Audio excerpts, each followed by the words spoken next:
Hello and welcome to Dr. Viola, Voila, Voices, a video series and podcast produced at ICAM here in gorgeous Ipswich. Today, I'm joined by my friend and special guest, Deedee Schiano. Let's welcome Deedee.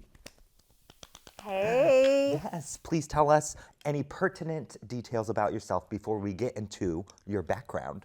I will. Well, first of all, thanks for inviting me. So, Deedee Schiano, and I've lived in Ipswich since 2011 and been in Massachusetts, for a long, we'll just say for a long time. Yes. Originally from New York. Amazing. And I know we were first introduced just by becoming more active, me and my husband, in the town of Ipswich. Deedee Schiano was the name on everyone's lips, being like, you must talk to Deedee if it came to anything regarding LGBTQ plus action and events that had been happening historically in Ipswich and moving forward. But before we get into your current work, I would love to just delve into your history, your background as 30 plus years working in the world as a social worker. Yes. Yeah. So I have been a social worker, as you said, for about 30 years. I started working in the community at an organization called Cambridge Cares About AIDS. And I did that through a program that I got acquainted with around harm reduction and working with people who had active substance use. Mm-hmm. And we used this program to connect people to services. So it was amazing. And through that, I moved on to work at Mass General Hospital in their infectious disease clinic, and the people I worked with were incredible. So the people I've worked with in the past have had difficulties with getting opportunities to actually get access to services through no fault of their own. A lot of times it was because their own family history of not having access to services. So we have people who were homeless, had mental health issues, didn't have access to jobs or medical care, and it was pretty amazing. So I had the opportunity to learn about them and work with them, and I always felt like I am able to learn as much from them as they were from me. Mm-hmm. So that's amazing. In Cambridge at first. Yes, at first in Cambridge, then Boston. Then I did some managed care, but I also learned a lot about different levels of clinical care, and from that, I did some clinical supervision. I worked at an inpatient psych unit, a partial program, which is another level of mental health care. I've worked at a hospice organization, and my most current job is working through North Shore Community Health. I started with an internship in schools, and I didn't have the greatest experience when I was in School of Social Work, and I always wanted to come back to that. So that's where I am now. I'm actually through North Shore Community Health. I'm actually in Salem Public Schools, working with an amazing group of people, and I provide individual and hopefully next year group therapy to middle schoolers and high schoolers. Well, I applaud you, Deedee, because honestly, we've talked about it. I think it takes a very special kind of person to do the work that you're doing, and you have been a constant inspiration to me, both like personally, just in seeing your work and how passionate you are about it has been very inspiring to me. I want to talk about going back into your childhood, because obviously it takes certain experiences to lead you into a career in social work. Mm-hmm. So what do you think it is about you personally, your personality traits, that drew you to this work as a social worker? Yeah, I had some personal experiences through family mental health and knowing a history of substance use issues. My mom used to call me the little lawyer because I would always question and say, that's not fair. And I was quite a rebellion. I think I was a little tough with my siblings sometimes about fighting and fighting for what's right, maybe not always what's right. But from that, and then I was in a small town kind of wonder white bread community where there wasn't a lot of diversity in New York. And then I came to Boston And I got exposed to so many different people, so many different experiences. I was working at a corporation, a large corporation, and I ended up volunteering at Rosie's place. And I thought, this is the work I want to do. So I took like a half cut in my salary. And I worked for a small organization, helping people build the software for the organization I worked at. And then from there, I went back to School of Social Work. Mm-hmm. And we've talked about this a little bit. Very similar personalities, the two of us. Yes. Where you just said that you took a pay cut. Why is that? Because we've talked about it a little bit. Is it because the work honestly has fueled your soul? Because similarly, I've been getting into more community volunteer work. And for me personally, it's translated more positively to all aspects of my life. Yeah. Meaning the more volunteer work I do, the better my teaching has been in my music studio. So if you could reflect on your experience. Yeah, so I would say that while I was having a lot of fun and meeting some really cool people in the corporate position that I had, I felt like I wasn't fulfilled and I was missing something. So doing the volunteering helped me to realize that I love to connect with people and I love to learn about other people's lives, but I also would love to help in any way to support other people. It's not my role to go and fix anyone. I think that's not appropriate, and that's not what anybody should be doing. It's more about offering people opportunities of what they might have access to. Through harm reduction, there's a saying, Edith Springer shares, that you can offer a number of different choices and then leave it up to the person to make that decision. So in a nutshell, I just felt like connecting with people, and I love to do this. I mean, I think we chatted before that, like, I'm the person who's standing in line, like talking to someone who is on the grocery store line because I want to learn a little bit more about them. And I didn't feel like I was getting that fulfilled in that role. So, and what's nice about a social worker role is that I've been able to really kind of do a whole mix of everything. And I loved the medical social work piece. I learned so much about that. And then I also love being in the community. I was able to go into people's homes. At one point, I was going to nursing homes. So that's an area that I never thought I would do, is working with the elderly. And I felt like, wow, what a gift to be able to do that. But I feel like in my heart, working with young adults and youth.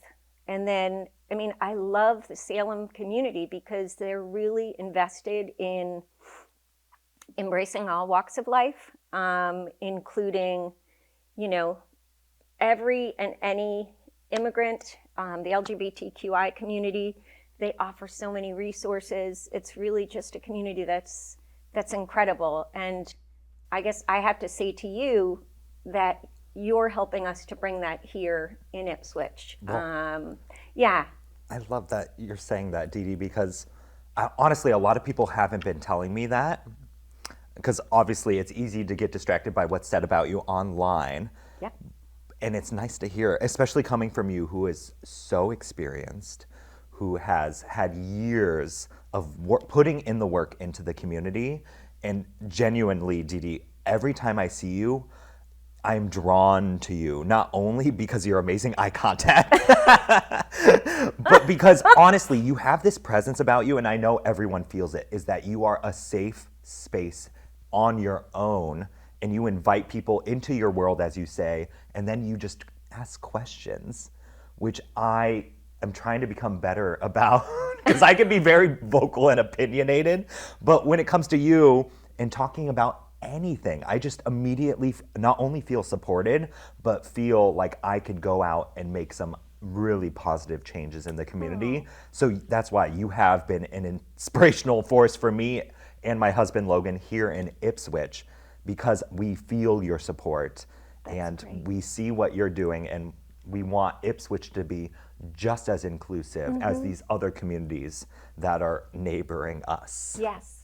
Yeah, and I think I very strongly remember when you and I met for the first time. We were sitting on a bench in a pavilion, and our friend Diane connected us, and we talked about wanting to connect. And you voiced a lot of thoughts about struggling to be invited into communities, specifically Ipswich. Specifically here in Ipswich. Yeah, yeah. And I think it's so interesting that people with differences, or people who are perceived as different from what others see as their norm, can feel really threatening.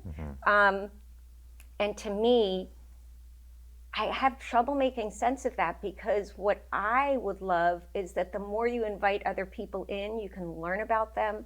And leading with kindness and just understanding other people feels so much more instinctual to me than putting up a stop sign and saying, no, that's not allowed in my town, or no, that doesn't feel right, or doesn't feel safe, or feel strange or odd or threatening.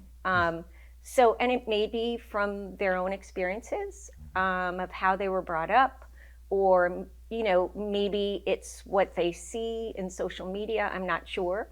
But I think if we can take a beat, take a pause, and open up our lens, you know, having more than one lens to see the world, I think makes a big difference. And if we could do more of that. I've never heard that, having more than one lens to see the world. Yeah. So one lens is you, or are these different perspectives that you're trying to view the world through these lenses? Right. I think, you know, all of us, every single one of us has prejudices. There's no question about it. We're all faulted in that way. And I think if we can pause and reflect on where our lens is, and to say, hey, maybe I can look at this in a different perspective. And I think, you know, I've been described as like a lefty liberal. I can also try to be open to people who have very different opinions, so I can understand where they're coming from. I think the challenge I have is when there's a limitation on other people's rights, their safety, their access to services, their access to happiness, their access to jobs, when there's an automatic snap towards, no, we can't have this, no, they're not allowed to have that, no, in my town. That's where I have trouble, because diversity and inclusion is so important, and I know those are like hot button topics. But all I know is, right, I just know that is more of like, gosh, there's so much more in the world that we can learn from and be together with. And you know, when I did some of this work, yes, some of those people have had difficulties where they've been incarcerated. Some people have physically harmed other people. When you sit down and talk to those individuals, 99% of the time it's because of their own trauma and their own lack of access to early childhood love and care and services. So do we blame their parents? No. If we look at the history of where they have access to care. I mean, we could go into a history lesson, but we do know through people of color, including Black people, that they didn't have those opportunities because of the way our society and our country treated them by, you know, enslaving them. So I think we need to be open to look at that history and understand that we have caused a lot of this closed-mindedness, and it's all about perception. And if we can step back and take some of that responsibility and recognize it and work towards healing, I think we would be so much more of a accepting and inclusive community. And I don't see that in our country right now. Yes. And maybe a different example is we're seeing a lot more hate messaging. It's happening all over our country. You know, we need to step back and talk to that person who's doing that to find out why, so we can educate them. But we also have to remember those people that are getting hurt by those words. We need to embrace that community and say, we hear you, we see you, we value you, and this isn't acceptable, you know, and hold them up to a positive light. I mean, I would love Ipswich to be a place where we could have our pride flags raised, that we could have our Juneteenth flags raised. I would love it if we could have rainbow walkways here. We need to make this an equal playing field. You know, people who say, oh, well, slavery happened however many years ago. We're still seeing a lot of the discrimination that's happening, and it's becoming much more vocal because of our current administration. And I think, we can go into politics, but I want to lead with positivity. You and I spoke about that I volunteer for the North Shore NAACP. Yes, I wanted to go to that next. I love Yes, it. yes. And I've had the opportunity to be connected with them since they're close to their inception, which came together through the North Shore. I think it originated through Hamilton Wenham, and it happened right after the George Floyd murder. And it makes me sad in a way that we had to be motivated by someone's life being taken, a Black person's life being taken. I think a good majority of the people in the North Shore NAACP are Caucasian. And I think we, as well as people of color, have to come together to fight the hate that exists and to look at legislation and look at ways that we can make changes. Some examples of our North Shore NAACP work was the work we did in Danvers when there was a pattern of homophobia, anti-Semitism, and racism. And we worked with the community. We built an ad hoc committee.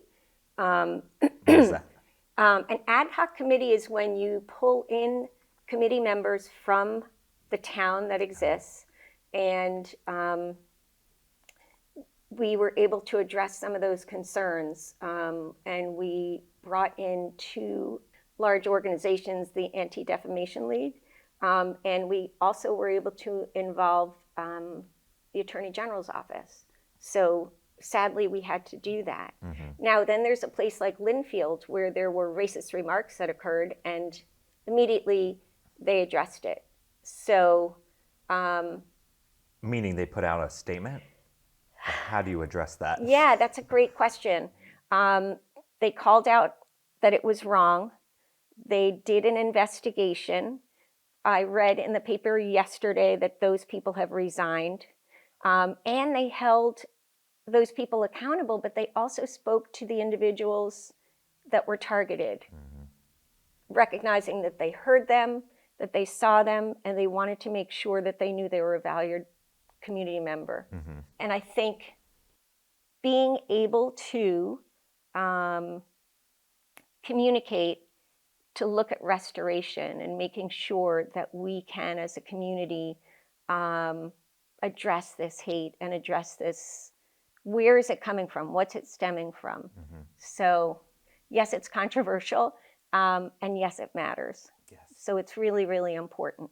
The way you are so mindful with your vocabulary, honestly, because as soon as you said the word lens, I'm jumping way back, I grew up with the saying, feeling like you should imagine yourself in the other person's shoes, which now, when I think of that analogy, I can never imagine what it would be like because I did not live those experiences in those shoes. But when you said the word lens, it seemed Similar, right? similar, but Yeah. without me pretending as if I could even imagine being you. Yes. It's just viewing it from an outside or third party. That's right. And I've been hearing this third party, Coda Mihal, the local trans man, mentioned a third space when talking about creating safe spaces. Yes. I'm not inviting you into my space. We're That's right. creating this third space where everyone can feel safe, accepted, and included. And That's I right. love the language that I'm building. Yeah. Because honestly, when you say it,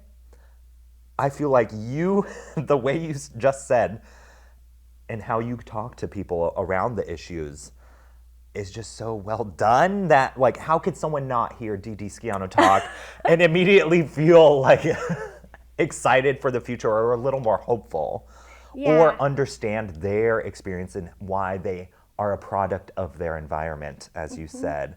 So I think I just love talking to you. Well, and I think what you said about having this third space, we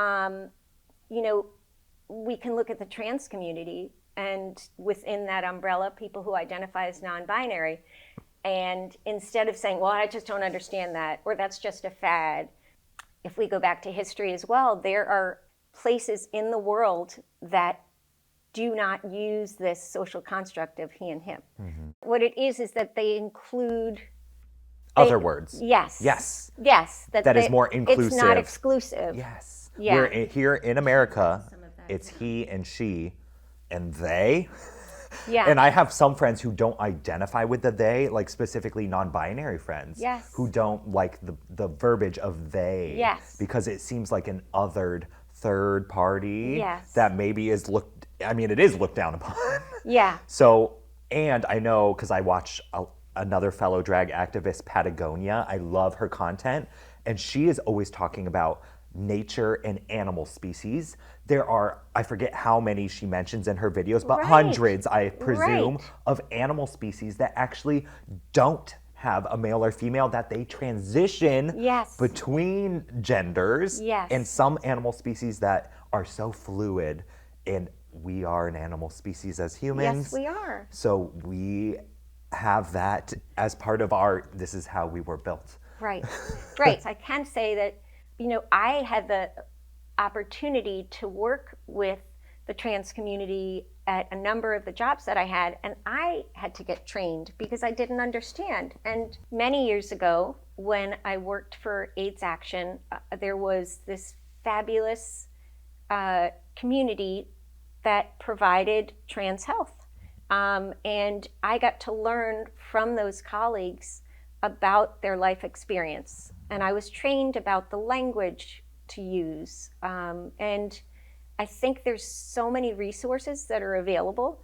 I also, through my current position, was recently trained, and I'm happy to provide this information that can be a link to ICAM about some of the history, which was fascinating to me. And I think we as a society know and have been educated that there's a male and a female. And honestly, there's so much more than that in different cultures. I do know, my understanding is through the Native American experience, that people get to choose their gender as they get older. And that's just one example. So I think what happens in society is that if there's a discomfort, we kind of narrow our view as to what the majority or people who are in control think. And that's what we're expected to believe and see and hear and do. And also through the Human Rights Campaign and through, I believe, the Massachusetts, it's called Safe Schools. There is information and access for families and students. Safe Schools is a program. Students have rights as non-binary and trans to be able to be accepted and be included within their schools in a respectful manner.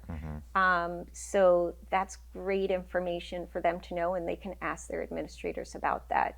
I do know Ipswich has provided those services and frameworks for the kids that are in their community, and it makes a big difference to feel included and feel safe. I think there's always going to be more need for educating staff about using the correct gender for students and people in general. So I guess what I want to really say is it's okay to be confused, and it's always okay to ask questions. It's in the way that you do it. If you can speak to someone and say, can you tell me more about your experience? I like how you're saying talk to a friend or someone who's already in your circle first to learn more. Yes. Because honestly, I've been bringing my parents into these LGBTQ plus spaces, and they have a lot of amazing questions. And they've been talking to me outside of those spaces just to learn more. And then as I bring those friends around to barbecue events, then they get a chance to talk to those people. And they understand more. Because what can be very detrimental to trans people is assuming gender, like you said. And even though, like, now as an adult, a lot of my drag performer friends, like, honestly, whatever you see and call us, like, I'm the kind of drag performer where it's like, okay, if you see that, that I'm a Yes. she. Okay, I'm a she. If you see like, oh, that's a man in a dress. Yeah, I am a man in a dress. Yeah. I'm a proud gay man doing drag. Yes. But as you said, having those conversations with someone you already know and not just going up to someone saying like, are you a man? Right. Because for some trans people who are not drag performers, it could be very detrimental to their mental health Yes. and to their being. Yes. And it could also be offensive just to go up to them and say, what is your gender? Because did you go and ask your other friend that you already know, Right. what's your gender? Because by asking that trans person and not asking a single other person in the room, it's actually more detrimental That's to right. ask what their pronouns are. I've found. Right. And I've made those mistakes before of assuming gender and gendering a trans person where I was completely wrong. Yep. So I would say talk to a friend, Yes. learn more about the community. So that's a really good point. And if you don't have a friend, I think it's okay to do some of your own research. Yeah, I think doing your own research, if you're genuinely interested. Yes. And I am a safe space. Dr. Viola Voila That's is right. a safe space. Yes. So honestly, if you have any questions around being trans, pronouns, like come ask me. Yes. Because I'll tell you. Yes, yes, and I'm more than happy to as well. I can say I noticed now that I'm thinking about it through my own lack of thought and education is that I should introduce myself as Deedee Schiano. I use the pronouns she, her. I'm not always good at that, and I think that is a welcoming way. I've also found that I shouldn't assume that someone who uses different pronouns than me, that I should not always introduce them with those pronouns because it's their decision of when and where to disclose, because sometimes it doesn't feel like a safe space. And I can hear people saying, well, this is just all too much to kind of figure out. And Too much to it's think too about. hard. It's overwhelming. Yes. Right, Yeah. right. And I guess what I would always go back to is if you can make someone feel safe and comfortable, and if you're being supportive to their mental health, it's 100% worth the effort. And if you make a mistake, apologizing, furiously is not always helpful either. You can just say, I'm sorry and I'm going to do better. Because we shouldn't have to put our discomfort onto the person who's experiencing that. So where do we go? Where do we go? Yeah. What do we say? What do we say? Yeah, yeah. I mean, I think it's those conversations when you're with your family or with your friends and you hear something that's unacceptable and you say, I'm curious why you use that phrase, or can you tell me more about why you said that? It's not helpful to be confrontational, which sometimes, as an angry little lawyer, I can be, but I think it's not okay to sit and hear those comments and not say anything. But I think we do have to question when we hear something that's not acceptable and not collude and sit back and be quiet about something when we see that something's wrong. Or honestly, I was taught as a child and then into my adult years, like you said, to question everything. So when you question it, it's not giving an opinion. Or if you simply, like if someone says something mean to me in person, I've learned if you just repeat, what did you say this? Yeah, then they will rethink what they said and perhaps then see the impact that it had on you by just hearing what they had said and having them say it out loud one more time. Right. Right. And I think it's awareness raising. And do we ostracize that person for what they said and, push them out of our lives? No, not necessarily. I think if it continues and if it's something that feels like it's not tolerable, then we make those choices about the time we spend with those people. But also, if we continue to push people away and not spend time with them, there's not going to be any change. So, and I'll say it again and again, I'm fallible. I don't always make the right choices, and it's uncomfortable, but to be afraid to say something is not a good enough excuse to keep something inside, especially we as, the community who's in power, as a white person. Yes, I do have a stronger voice sometimes, unfortunately, than someone else. Does it mean that I can speak for that community? No. No, because I can't understand, like we said earlier, but I can raise the question. Yes. And just wonder, and bring it up. I mean, we could speak for days on this, and there are courses on this. Oh, for sure. Yeah. Even in terms of like writing, one of my bars that I'm working with, Ipswich Ale Brewery, the marketing manager reached out to me saying like, please do not feel hurt by the negative comments you're seeing on our Facebook pages. And what Ipswich Ale Brewery is doing, like you said, you're questioning things. If someone posts on our posts, they recommended, like if someone said, oh, this isn't for me, or you're not going to see me there. Like I was seeing these kinds of comments, but Ipswich Ale Brewery social media was amazing to immediately offer the other events that they do year round. So instead of adding fuel to the fire and combating the message, instead they offered the many other fabulous events that they have. Right. Like hope to see you at these other events. That's right. That's right. And no, it might not be, drag shows might not be something that someone's interested in, and that's okay. But when you attack a community for who they are and what they represent, that's what's concerning. And I love, it's a business, and it's important to offer other opportunities for other places. The courage that a company takes to invite different communities in is really fantastic, because the more we normalize all walks of life, it becomes a no-brainer, right?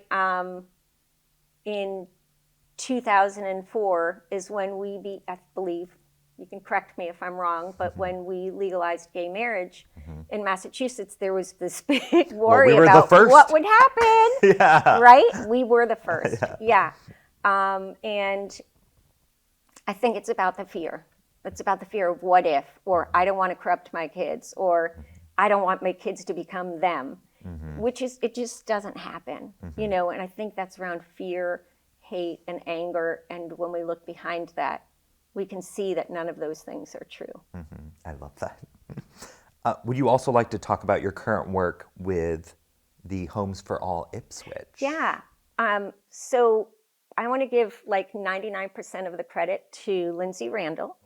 And she and I, and one other community member, Sharon Schiffer, were talking about the fact that there's not a lot of affordable housing in Ipswich.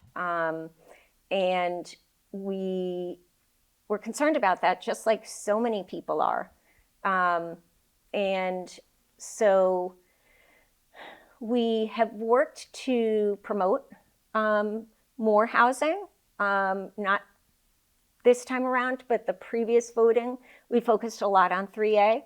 And I think there was a lot of pushback because 3A has a small percentage of housing that would be affordable. And what we pushed for was if we can increase the amount of housing that's in Ipswich, then we hope to have more affordable housing come up. The other piece around 3A was that it allows for like more than one household within a building structure. So like a triple decker or et cetera, and then providing more opportunities for rent. These are people that can't afford like the $1 million houses that are in Ipswich now. Whichever community moves in, it might be people from a different culture than me, from a different socioeconomic status. I have the privilege of being able to afford to live in Ipswich, but just because I wasn't born here doesn't mean I can't have access to all the opportunities that we have in our community, and that goes for immigrants too. Yes, I totally agree with you. And especially as being only a 2.5 year now Ipswich resident, I love it here. It's amazing. It's an amazing place. It's amazing. There's so many people, the shops, the restaurants, the art, the access to the art that we have, being able to get an education here. Like there's so many amazing things about Ipswich. And with anything, we have room to grow. So that leads me to our next topic. In terms of inclusivity in Ipswich, we've talked about it. I have the same aspirations, and it's my husband and I's dream for next year to have the rainbow walkways, to fly the Juneteenth flags, to fly the rainbow flags. And so it's thanks to you and your connections and continuing to advocate for our community here in Ipswich. And I cannot wait to be a voice joining yours to Yes. help further those messages. Yeah, Of I think inclusivity. we've got a little bit of work to do because it's already written in the rules. But I think Exactly. if we can look at other towns and cities, they haven't had any issues with raising a flag. They embrace it. And I know I keep going back to Salem, but the middle school, shout out to Collins Middle School, they just did rainbow walkways all around the I school. heard about this. It was just in the, where was it? It was in a paper or a Facebook Somewhere. article, journal online Yeah, I saw. yeah, and I know Beverly's doing that. We know that Newburyport has done it. So there's similar communities, socioeconomic status. So I think it's okay to do the right thing and not be afraid of the response from that. Because again, the more we normalize it, the more we understand that embracing communities of difference is helpful. And that's not to negate the rich history that's here, because there are people that have lived here for generations and generations. I'll talk about the elephant in the room. We're newbies, Yes. you know? I don't think we'll ever be considered like Oh, yeah. Ipswich townies, as they say. And that's okay. You know, I know people who have lived here forever and want the same things as we do. If it was something that was going to harm the community, I would certainly not be for it. Being inclusive and kind, it's never really gotten me anywhere negatively. You know, I think that being able to learn more about other people and welcome people can only lead us to positive exchanges and making our community stronger. And it builds collaboration and community. Because like you said, I have honestly learning more about the Crane Estate. I'm becoming a trustees influencer. So Yeah. being invited to events, Yeah. learning about the rich history we have here in Ipswich inspires me and my art. Learning and now finding pieces that perhaps the Cranes would have heard and performed in their estate. Yes. So it's like, it's inspiring me to learn more about the history of the town and then Yes. incorporate it into my art. Yes. So Yeah. I love that kind of collaboration and connection we're exciting. building here more and more in Ipswich in terms of my experience as an LGBTQ plus member of this community and a loud and proud one. Yes. Yes. Yeah. Yeah. And I want to say, like, I love working with the town. I've done some great collaboration with some of select board members, and I think that's the only way that we need to continue is to work together and have these conversations. Sometimes they feel like tough conversations, and having community forums to discuss some of the things that people struggle with. I think we need to figure out how to invite people to the table who have different thoughts and different opinions. And we have done some really good work. And when I was on the Human Rights Commission, we were able to have the Jenny Slough Park dedicated. And so, are you familiar with Jenny Slough Park? Yeah, I was going to ask. Yeah, so I hope I get the history correct. So Jenny Slough was actually an Ipswich resident who was a black person who was not enslaved and became enslaved and had to sue for her right for freedom. And for that, she was able to lead the way for other people to gain their freedom. We were able to recognize that and have a park. It's if you were at the police station on Green Street and you walk directly across the street, that's the park that has been dedicated. And we want to honor her for her fight and also the fight for equity for everyone. You know, I love that our history has so much connected to Native Americans. So the more that we can be educated about that, I think is awesome. I don't have enough of that history. I'd love to learn more. Yeah, me too. Yeah, I yeah. love that. So then ending with kindness and looking forward to the year and work ahead, how are you feeling moving forward this year? How are you feeling and tackling Yeah. Perhaps, if that's the word I like to use that word. Yes. Like, because, and how are you excited for the future this year? Um, I'm not afraid to say that I'm pretty overwhelmed and frightened for our future with what's happening. I feel so blessed and lucky to live in a state that fights for people's freedoms. I do think that we can't always control what's outside of our area. So if we can choose what it is where we can find our space to dig deep and try to affect change, I feel lucky enough that the work that I do, that I'm employed for, helps to make some of that change and create change. But I think we can even start by just having conversations with other people, get educated. Factual information is really important. And getting involved, whether it's like the cultural council or finding out about, I don't know who's on the Human Rights Commission now, but maybe having the energy to jump in and focus on those changes. It's on my list. If you're listening, Ipswich HRC, anyone on the board, I'm going to find you. Yes. Well, and I think, going back to kindness, a big part of that is connections. And my most favorite thing to do is if I know someone who needs something and I know the other person who might have some of that information, I love to connect. Because I think that can only help and enrich people's lives, whether it's for a job or friendship or, art, whatever the case may Share be, your recipes. music. Yeah. And I think that's where the kindness is led is so I can't say for every specific person how they might want to get involved. But, even if it's just doing a kind gesture every day, but also being a voice of importance and talking about the need for everyone to have equal rights, however that vision is really important. And now's not the time to sit back and be worried and not do anything. There's so many different ways that people can become involved. And I like what you said, starting the conversations, getting out into the community and asking those questions. Yep. That's how we do it. Yes. That's how it starts. And honestly, by going out into my community here in Ipswich, meeting people, joining the cultural council board, Right. collaborating and having these conversations, I genuinely feel excited and hopeful for the future because there is progress happening here in Ipswich. Yep.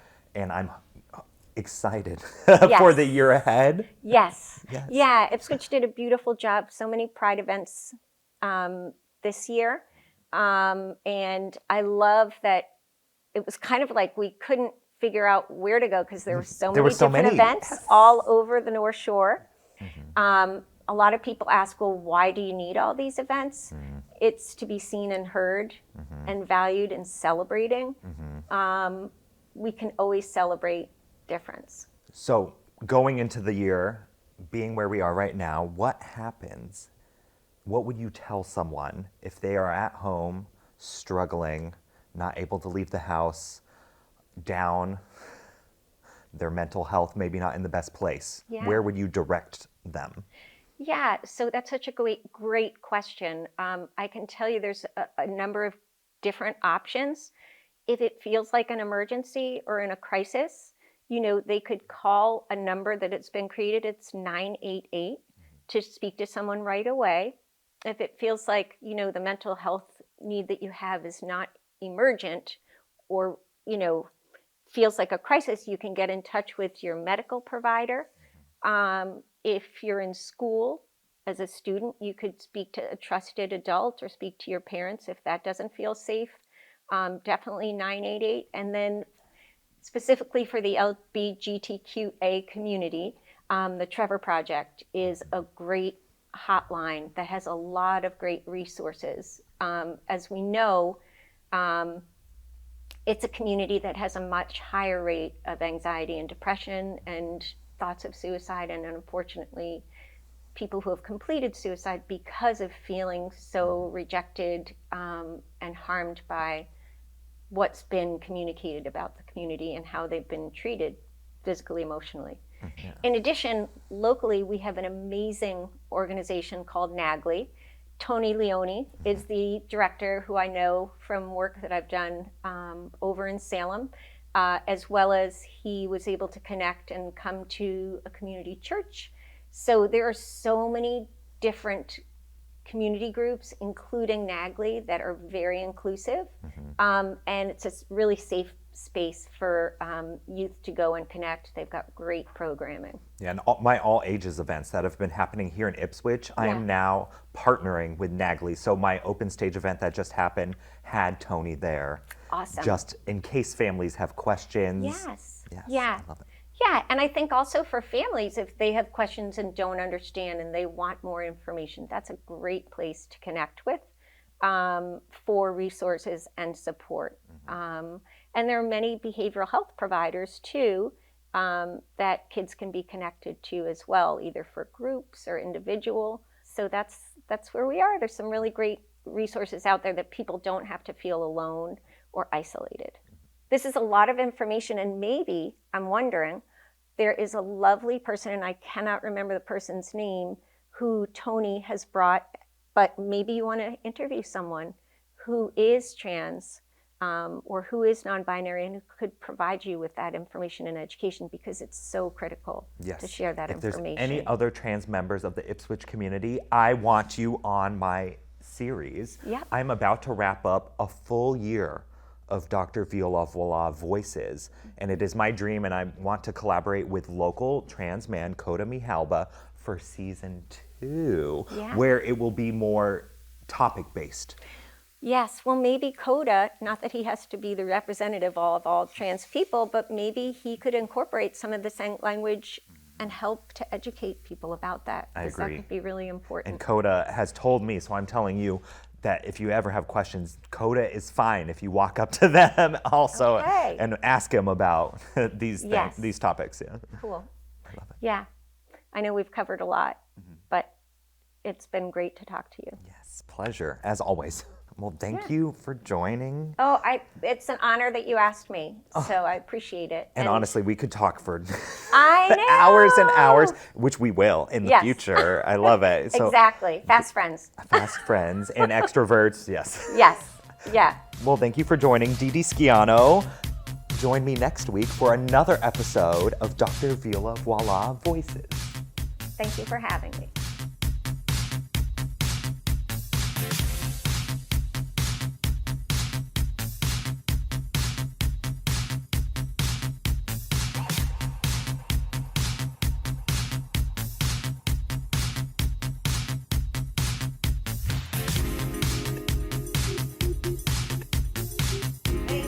Thank you. I think that was great. Yes. Yeah. No, that's so important. No, because honestly, what you were saying, over even I've been an LGBTQ plus person my entire life. I came out when I was 20. Yeah. But then honestly, the language, we've become so much more mindful at least in my communities, around the language because of the George Floyd. Honestly, it spurred a movement across all generations, and all organizations like Suzuki Association of the Americas made a statement. Like, just in my own world, I knew the George Floyd was a huge, impactful moment for everyone in being like, how can we do better? How can we be better? Right. So, and honestly, after that, I've had way more discussions, like you said, around language, and I was doing things wrong. Yeah. But I educated myself, and I talked to those people who knew and came from those backgrounds and that history. Yep. So I am being better as well. Right. And I think too, it's with anybody, how do we identify? Does a person identify as someone who identifies as a Black person, as African American, Nigerian, whatever the case may be? It's okay to ask, as long as it's not, where are you from? I'm from New York. No, where are you really from? Yeah. Or like I said, are you a man in a dress? Yes, I'm a man in a dress. Yeah, it's about thoughtfulness and kindness. But when I'm getting those from kids, it's like, okay, I'm helping you educate you. Yes, because there's true curiosity there. There is, and it's not the way that the tone of voice they're using. I could tell it's curiosity. Yeah. Curiosity and kindness. Yes. So, okay, Thank we're you. done. You got a lot to edit, Diane. No, honestly though.